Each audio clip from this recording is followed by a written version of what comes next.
আসসালামু আলাইকুম রহমতুল্লাহি ওয়া বারাকাতুহু। সমস্ত প্রশংসা আল্লাহ সুবহানাহু তাআলার এবং অগণিত দরুদ রাসূল সাল্লাল্লাহু আলাইহি ওয়াসাল্লামের উপর। আমরা আমাদের ধারাবাহিক আলোচনার থেকে একটু বাইরে গিয়ে আমরা কয়েকটা টপিকে আলোচনা করছিলাম। গতকালকে আলোচনা করেছিলাম আমরা একটা টপিকে। আজকে ইনশাআল্লাহু তাআলা আমরা একটা গুরুত্বপূর্ণ বিষয়ে আলোচনা করার চেষ্টা করব। আল্লাহ সুবহানাহু ওয়া তাআলা আমাকে শক্তি দিক।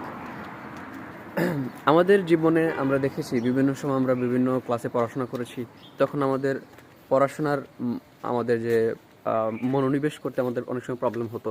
দেখা যায় যে একদিন হচ্ছে আমরা খুব ভালো পড়তে পারতাম, হ্যাঁ, 4-5 দিন ভালো পড়ার পর আমাদের হচ্ছে আপস অ্যান্ড ডাউন হতো, মনোযোগের আপস অ্যান্ড ডাউন হতো, তারপরে হচ্ছে আমাদের আগ্রহ কমে যেত। সো ঠিক তেমনিভাবে আমরা যারা দিন প্র্যাকটিস করছি তাদের ক্ষেত্রেও একই ঘটনাটা ঘটে যে আমরা দিন প্র্যাকটিস করার শুরুর দিকে আমরা খুবই মনোযোগী থাকি, দিনের ব্যাপারে খুবই সচেতন থাকি। কিছুদিন যাওয়ার পর তখন আমাদের আগ্রহটা কমে যায়, তখন আমরা একটু উদাসীন হই এবং আমাদের ইবাদতের ক্ষেত্রে আমাদের অলসতা চলে আসে। সো এটা আসলে খুব কমন একটা ব্যাপার। খুব কম মানুষই পাওয়া যাবে যারা দিন প্র্যাকটিস করেছে বা করছে, তাদের ক্ষেত্রে এটা একেবারেই ঘটছে না। এই সংখ্যাটা খুবই কম। তো এটা ঘটবেই। এটা ঘটলে কি করতে হবে?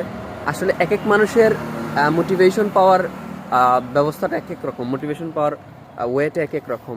কেউ হয়তো ধর্মীয় বই পড়লে মোটিভেটেড হয়, কেউ হয়তো তার দিনী ভাইদের সাথে কথা বললে মোটিভেটেড হয়, কেউ হয়তো কোনো একটা লেকচার শুনলে মোটিভেটেড হয়।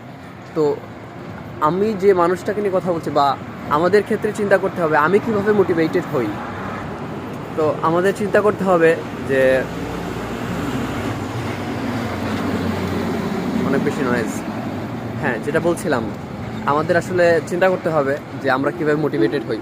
এটা যখনই চলে আসে আমাদের ভিতরে অলসতাটা, একঘেয়েমিটা, তারপরে হচ্ছে যে অমনোযোগিতাটা কিংবা আগ্রহ কমে যাওয়াটা, তখন আমরা চেষ্টা করব আমরা যেভাবে বা যে তরিকায় হেদায়েত পেয়েছিলাম আমরা চেষ্টা করব সেই জায়গায় আবার যাওয়ার জন্যে, সেই কাজটা আবার করার জন্যে, যাতে করে হচ্ছে আমার আগ্রহটা আরেকবার বাড়ে। অনেকের ক্ষেত্রে এটা খুব কাজ করে যে যারা মোটামুটি দিন প্র্যাকটিস করছে তারা কিন্তু মোটামুটি কবর, হাসর, মিজান, কিয়ামত এগুলো সম্পর্কে মোটামুটি ধারণা আছে। তো এটা যদি কেউ ইমাজিন করে, ভালোভাবে যদি ইমাজিন করতে পারে, তখন দেখা যায় যে আবার ওই আগ্রহটা আসে। আগ্রহটা হয়তো ভয় থেকেই আসে। সো ভয় থেকে আসুক, ভালোবাসা থেকে আসুক, আগ্রহটা আসাটাই তো মেইন, তাই না? সো আমাদের উচিত তখন, খুব সংক্ষেপে বললাম, আসলে অনেক বিস্তারিত আলোচনা সংক্ষেপে আনতে হলো। সেটা হচ্ছে যে আমরা চেষ্টা করব যে যেভাবে দিনে আবার মনোযোগী হতে পারি আমরা ওইটাই করব। কেউ হয়তো একটা ভালো ইসলামিক বই পড়ে সে আবার দিনের পথে মনোযোগী হতে পারে, কেউ একটা লেকচার শুনে হতে পারে, কিংবা কেউ একজন দিনী ভাইয়ের সাথে আলোচনা করেও হতে পারে, ঠিক আছে, কিংবা কেউ হচ্ছে মৃত্যু ইমাজিনেশন করে হতে পারে। যে যেভাবেই হয়, যে যেভাবেই পারে সেভাবেই যেন হয়, এটাই হচ্ছে মূল উদ্দেশ্য হচ্ছে যে আবার দিনে মনোযোগী হওয়া। সো আপস অ্যান্ড ডাউন আসবে, এতে হতাশ হয়ে যাওয়ার কিছু নাই। আপস অ্যান্ড ডাউন আসলেই আর কি, যখনই একটু মনোযোগ কমে যায় তখনই কিন্তু শয়তান পেয়ে বসে, তখনই কিন্তু আসলে সে চেষ্টা করে দিন থেকে আসলে দূরে সরে দেওয়ার চেষ্টা করে যে তুই তো এখন গুনাহগার হয়ে গেছিস, তোকে দেওয়ার হবে না। সো শয়তানকে পাত্তা দেওয়া যাবে না। এই ক্ষেত্রে চেষ্টা করতে হবে ধৈর্য ধারণ করে আল্লাহ সুবহানাহু ওয়া তাআলার সাহায্য চাওয়া এবং হচ্ছে আবার পুরোদমে আস্তে আস্তে শুরু করা ইনশাল্লাহ।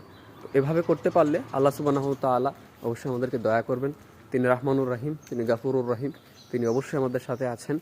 তিনি এভাবে অবশ্যই আমাদেরকে সহায়তা করবেন। এবং এই আপস অ্যান্ড ডাউনটাও একটা অংশ, আমাদের ইমানের একটা অংশ। মাঝে মাঝে যে নিচে যাচ্ছে উপরে যাচ্ছে, এটা স্বাভাবিক, এটা হবেই। এমন কেউ নাই যে যাদের ইমানের লেভেল সব সময়ই উপরেগামী, আমাদের এই সময় বলছি, হবে এটা স্বাভাবিক। সো ইনশাআল্লাহুল আজিজ আমরা এই তরিকাগুলো ফলো করব, যে যেভাবে আমরা দিনে মনোনিবেশ হতে পারি আমরা সেভাবেই করব।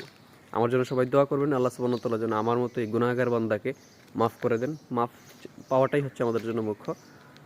এবং যারা মারা গেছে আল্লাহ তাদের কবর আযাব মাফ করুক, তাদেরকে জান্নাতুল ফেরদৌস দান করুক। সবাই ভালো থাকুন, সুস্থ থাকুন। আসসালামু আলাইকুম ওয়া রাহমাতুল্লাহি ওয়া বারাকাতুহু।